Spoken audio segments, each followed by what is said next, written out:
talking about being more effective. I mean, the innovation would bring in greater effectiveness. Yeah. Yes, Not just definitely. effectiveness, but also efficiency. Yes, Not just efficiency, yeah. but also creativity. Not just Yeah. creativity, but also the ability to fail and then succeed. Yes. See, it's not just always about being successful, getting it right every time, the first time. It is also about trying something out, failing, and realizing, because if you ask and talk to the most successful people in the world, they will say, my lessons of leadership have come from my biggest failures, not from what I got right the first time brilliantly. Yes, So I mean, I think I would like to quote, yeah. quote from an article that I read of New York Times in late 2019. It says that it talks about a paper which was published in Nature Communication, and there one of the co-authors from Kellogg's School of Business, he said that they have done a good amount of data, research data, and found out that apparently early career setbacks, people with early career setbacks are, counterintuitively, they turn out to be the better performance, having a better career than people who have never had a setback in their lives.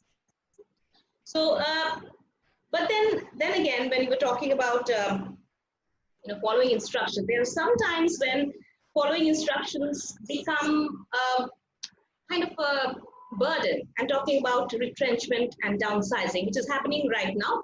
More than 122 million of jobs were lost, but fortunately 75% of them was from the medium MSME sector.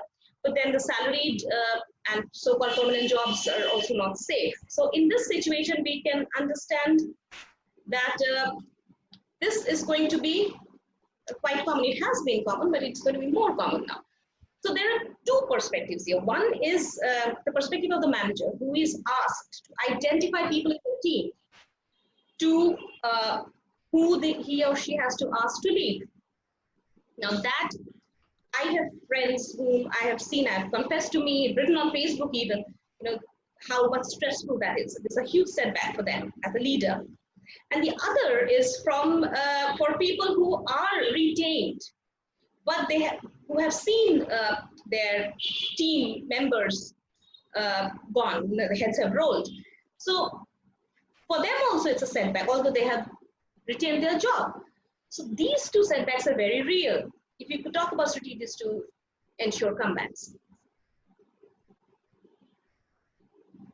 So I think, see, let's look at this very pragmatically, right? These are tough times. Needless to say, these are tough times. Organizations who are in the manufacturing space and others, and I'm specifically calling that out, is because operations have been shut for a very long time, except accession services. Other organizations who've been able to pretty much have BCP in place and migrate to work from home kind of models have done much better. But overall, look at the overall arching principle. Luxury brands have been hit the most. You'll agree with me. Now, if someone is working in a luxury brand where people have moved from lifestyle kind of expenditure to livelihood kind of expenditure, which is just on basics, even organizations like that will have a certain threshold to which they can keep supporting employees, supporting their families. If the intent is right, of course, they will find a way in which they can carry people along and carry people through these difficult times, right? But beyond a point, it becomes extremely difficult because that is the harsh business reality. Now, having said that, a lot of people have come together and a lot of community groups have been formed. A lot of people, close friends of mine who are certified counselors, who are psychologists, have really come forward pro bono to help people who've really encountered these setbacks. And the intent is to really effectively engage them to say, it is not about you, it is the problem. And when you differentiate the problem from the individual, half the issue is solved. The moment, I'll repeat myself, the moment you differentiate the problem from the individual, half the issue is solved. But if you make the problem the individual and say, The problem is with you, Sahil.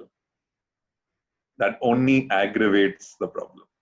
So And I think, you have sorry. to think that it's not I that's being thrown out. It is the situation which has compelled this to happen. Yeah, yeah. Brita, so that's one. It is temporary. Situations will improve. I mean, it cannot. Yeah. I mean, we are looking at a brighter future. Sure. So that is one way to look at it. But I think so at times it's extremely important to also smell the coffee. And when I say smell the coffee, I'm really saying that there are a lot of people who have been carried by their organizations for a very long time. Because in India, loyalty matters a lot. And today it is becoming difficult for organizations to carry those employees who have been very loyal, sitting on high compensations and not delivering that kind of value, because they have not kept themselves relevant to the changing skill sets and changing roles. We will be doing injustice to the individual to say the problem is not you. We will be doing injustice to them and their careers and their future if we tell them, oh, you're brilliant. The problem is the pandemic. So I think bringing authenticity, genuineness to these conversations to say, of course, it's the pandemic. Of course, it's the whole crisis situation. But it is also a little bit to do with your skill sets and your relevance in today's times. And therefore, enable the individual to build skill sets so that when situations return to normal, the individual should be the first person to get a job. And that person becomes even more grateful because you've shown that individual the mirror to say, use the next 6 months, 1 year to build skills that make you relevant, as compared to letting that person remain in la la land and say, oh, it's only pandemic, and 1 year later, the poor guy or girl doesn't really get a job because redundancy sets in. Right. So